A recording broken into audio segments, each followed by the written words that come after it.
Hey guys, Josh from soccerreviewsforyou.com, bringing you my review plus on-feet video of the brand new Adidas Ultra Boost running shoes. Now inside the box, all you get are the shoes themselves. They do not come with any extras. So let me get these guys out of the box really quickly, and we'll take a closer look at the latest and greatest top-of-the-line running model from Adidas. Now I realize this is a soccer channel. Not everybody wants to see running shoes, but this is a particularly interesting pair of running shoes that I wanted to feature on the channel, not only because it incorporates Boost foam, which is a very interesting technology in this particular shoe, but it also incorporates Primeknit, something that we have seen a little bit in soccer with their limited edition Primeknit releases. There have been two so far, the exact same model. But what was interesting about this particular shoe is that the Primeknit on the soccer model and the Primeknit on the Ultra Boost here are two very, very different things, which I wanted to talk about in today's video. Now, the Ultra Boost, being that it is a top-of-the-line, latest and greatest model from Adidas, it's relatively expensive. It has a retail price of $180 US, but if you are interested in a pair for yourself, there will be buy it now links on the review page of my website, which you can find linked down below in the description. So in today's video, we're going to be talking about the tech specs and just performance elements of the new Ultra Boost runners. Running shoes are more or less a necessity for training off the field, which is just as important as training on the field, I would argue. So if you're interested in perhaps a brand new pair of running shoes, you want to see what the Ultra Boost is all about, please stick around. And with that being said, let's get right into the video. To start things off, I want to talk about the Primeknit element of the new Ultra Boost, as it is, like I mentioned earlier, drastically different than what we've seen on the Primeknit implementation on their limited edition soccer release. Now, Primeknit, for those that don't know, is essentially Adidas's variation of Flyknit from Nike. It's a knitted upper, but done in a slightly different fashion, at least up until this point. Now, Primeknit, when it was initially launched in 2012, was a knitted upper with a plastic construction to the actual yarn itself, where they applied heat to certain areas, and given the structure of the knitted pattern, it would allow certain areas to be more flexible, thinner, more structured. It just allowed them to, similar to Flyknit, kind of tailor every single millimeter of the upper and make it exactly what they wanted it to be. Now, in comparison to Flyknit, and obviously this is a shoe that will be compared to the likes of the Superfly 4 and the Magista Opera from Nike, this material is a lot more rigid, a lot more plasticky, and honestly just not quite as nice. A knitted upper may give the impression of being kind of sock-like in terms of how it feels, but this shoe, not sure if you guys can hear that, is actually quite hard and stiff, even though it is a knitted construction. That has a lot to do with the plastic in the yarn itself. Now, on the new Ultra Boost, I was kind of excited to see that this is the first implementation of Primeknit that I've personally ever seen where they didn't implement any kind of hardness or plastic into the yarn itself. It's a construction that you would see from Nike with their Flyknit technology on a lot of their running models. It's soft, it's flexible, it's got some open area to it, and it's just really, really comfortable. It does offer that sock-like sensation on your feet. So it definitely does look like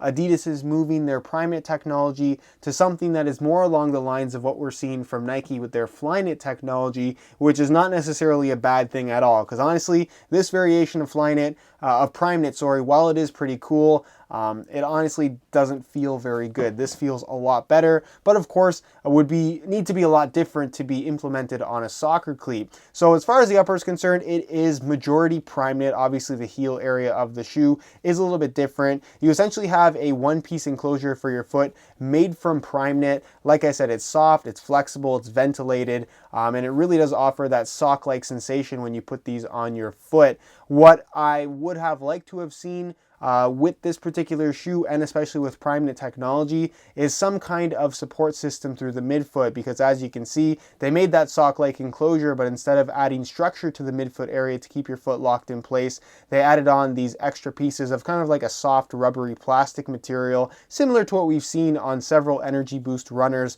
from Adidas. That's really going to provide all of the structure in this area of the shoe. You can see that's where the lace is attached to the shoe itself, and that's what's going to keep your midfoot locked in place and not sliding around while you're actually running in these things. Speaking of running, this is a straight up running model, by no means a trainer. So if you plan on sprinting or making any kind of quick changes of direction, this is not the shoe for you. This is for running long distances at a steady pace, pretty much in a straight line, and not, like I said, making any of those quick movements. But as a straight up running shoe, they're very comfortable. And like I said, the Primeknit upper is impressive. It really does have that sock-like feel. And because of how soft and flexible it is, you can wear these with or without socks, depending on what your preference is. Now, as far as the rest of the shoe is concerned, the rear portion is fairly standard cut. It's got a really nice liner, and this part kind of comes up.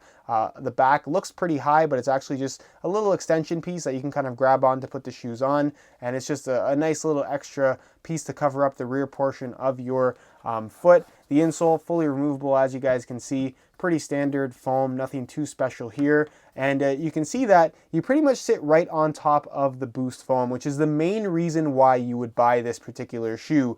Now, this is Boost foam. For those that don't know and perhaps have never seen this before, it looks a lot like styrofoam. I definitely understand that, but it is much more complex than that. And it's part of the reason why this is such an expensive model from Adidas. This is a relatively new technology. We've been seeing it more and more over the last year, but it really is a game changer, at least when it comes to running shoes, basketball shoes, and just footwear in general. From a soccer shoe standpoint, I'm not sure how they would implement this technology, perhaps in the form of an insole, but that is something that has yet to be seen. But essentially what Boost foam is it's not actually foam at all. It's made out of these special plastic pellets that are fused together to create a single kind of piece outsole. Now, the concept here, and it actually does work, it definitely feels different from any other type of foam out there on the market, is that each of these little capsules possesses energy. When it's at its normal shape, it's just there. It's a solid piece of material, and that's why you have all of these little pieces kind of attached together. But when pressure is put on them, those little capsules will actually compress. And because it's not a foam, it's a plastic material, it bounces back a lot more quickly than foam actually would. So foam kind of bottoms out, it compresses, and it takes a little while for it to bounce back. These little capsules bounce back instantly, and because it's not a single piece, it's a bunch of little capsules, you really get this bouncy, springy boost type of sensation when these things are on your feet. Like I said, they feel a lot different from any other shoe. Because it's plastic and not foam as well, it doesn't necessarily it's not affected by weather or temperature. So when it's really cold, it feels the same. When it's really hot, it feels the same. And that's, again, something that any kind of regular foam would not be able to achieve. And also is very, very durable. It doesn't bottom out. It has the same sensation with every single step, whether you're on the first mile or the 100th mile of running in these things. It really, really is an impressive technology, and it feels unlike any other running shoe. Again, as far as training and running is concerned, not necessarily an ideal foam for sprinting, just because it is so cushioned. It kind of has that unstable sensation from what I've found with all the Boost runners that I've tried to sprint in. You can do it, sure, but it's not necessarily recommended in my opinion. And something also to mention with the Ultra Boost is that this is a new Boost outsole that is supposed to have incorporated 20% more pellets or more little capsules in this Boost foam. That's something that is very difficult to tell. I couldn't tell a difference when using these things. So definitely something that I guess is will help you justify the high price tag of this shoe if it's something that you're really, really interested in. It does have a heel counter, as you guys can see, that incorporates basically just some plastic material here to keep your heel from sliding side to side, something that's pretty important for any shoe. And then it does have a torsion system as well that just provides more structure in the midfoot, the support and flexibility in the right areas of the shoe, I guess is the best way to put it. Now, as far as the outsole is concerned, it's what they call their new stretch web system. It's pretty much a single piece of rubber that doesn't completely cover the foam. It actually is quite flexible, and it doesn't take away from any of the natural feel that this shoe actually does have to offer. And it kind of just comes to these little points. It's a pretty sticky type of rubber material, and if you are on concrete or something like that, this is going to grip the ground really, really well and kind of adapt to the surface underneath. On grass or turf or something like that, I don't think you're going to have a ton of traction here, so that is something to keep in mind. But all in all, as far as grip on concrete or any kind of hard surface, you shouldn't have any issues at all here. But again, it's more of a running shoe as opposed to a training model, so any kind of extreme grip really shouldn't be required required with this particular type of shoe, because you just aren't going to get the stability in the forefoot area of the upper. But that's pretty much it as far as the tech specs of the shoe and what you should know regarding the Primeknit and Boost technologies that Adidas has implemented here. It's a really, really impressive shoe. And like I said, in comparison to Primeknit that we've seen so far in the soccer world, this is a lot different and a lot more along the lines of what we've seen from Nike. I think it still has some ways to come, but I'm excited to see that Primeknit is becoming more prevalent in Adidas products, and hopefully we see more Primeknit in their soccer line in the near future. In terms of weight, while it isn't super important to the overall performance and experience that you're going to have with this shoe, it is a question I know a lot of people will ask about, so I'm going to weigh them for you today in real time. Keep in mind this is a brand new pair in a size 9.5 US. We're going to throw it on the scale, and you can see that they weigh in at 10.7 ounces, and honestly, they feel a lot lighter than that, but considering these are running shoes, that's actually relatively light, believe it or not. Most running shoes weigh between 12 and 15 ounces, so to get 10.7, that's actually pretty lightweight, and if you change the units to grams, you can see that's 304 grams. So they're heavier than most soccer shoes, not all soccer shoes, but as a training model, again, it's not super important that the shoes are as lightweight as possible, but if you are looking for something that has that tight fit, relatively minimal feel on your feet, and tons of responsive underfoot cushioning at 10.7 ounces, there's really not much to complain about regarding the weight of the Adidas Ultra Boost. Alright, so here is a look at the Ultra Boosts on feet. On my left foot I have the stock laces that come with the shoes, and on my right foot I have a pair of reflective purple SR4U replacement laces. A lot of you guys have been asking, can I use the SR4U laces on running shoes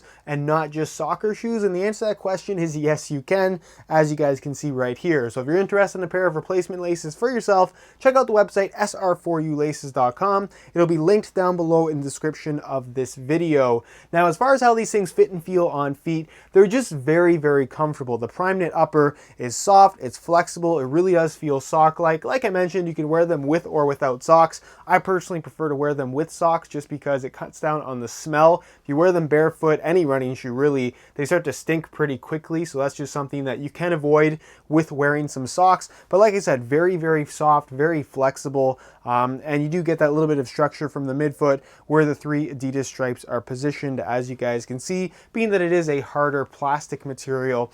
Now, as far as the underfoot cushion sensation is concerned, it's something that is just very, very unique to Adidas and their new Boost technology. It truly does feel bouncy. It's unlike any other running shoe. You don't even have to be a running shoe expert to kind of know what I'm talking about. If you put these on your feet and just kind of bounce around a little bit, there really is a noticeable amount of feedback that you won't find from any other type of foam cushioning system, or any kind of air system for that matter as well. It really is revolutionary in terms of how it feels and performs, and if you are looking for that really responsive, springy feel from your shoes, then Boost Foam is definitely the way to go. And the Ultra Boost in general just feels really, really good. I know that they are touting that this one does have 20% more Boost Foam in the actual sole itself. That's something that I can't really feel, if I'm completely honest with you guys. They feel pretty much just like the other Energy Boost shoes that do have similarly styled soles to this shoe right here. But all in all, Boost Foam is definitely a winner in my opinion. If you're looking for something that is very springy, like I mentioned,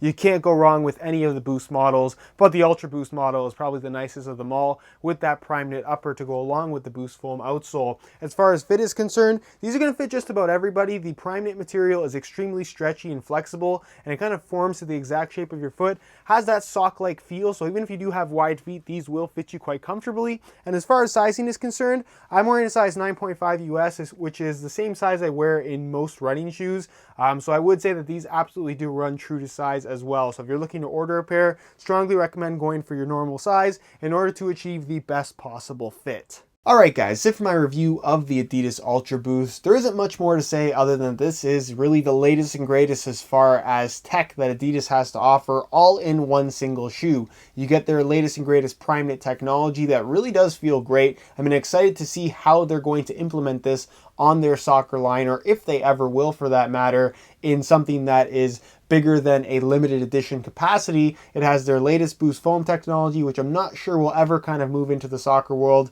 but only time will tell. And as a package, it's just a really, really impressive running shoe. It's a more traditional layout with the heel to forefoot offset being a little bit higher. I generally like to train in more low profile runners with less underfoot cushioning, just because it's a little bit more like running in a standard pair of soccer shoes. But if you prefer more underfoot cushioning, if you want that impact protection, then something like this is just a shoe that you cannot go wrong with. Plus, I think it looks pretty cool as well. The $180 price tag is a little bit steep, but that's kind of what you have to pay for the latest and greatest technology, I suppose. So if you can justify the $180 price tag for yourself, then this is a shoe that I can strongly recommend. Again, if you guys are interested in a pair of these for yourself, check out the review page on my website. It's the first link down below in the description. On that page, you will find buy it now links for this particular shoe. Again, if you're interested in the pair. If you have any questions regarding the Ultra Boost at all, or the Primeknit or Boost technologies, leave them down below in the comment section. I definitely will get an answer out to you. Or if you have any suggestions for other running shoes you'd perhaps like to see featured on the channel,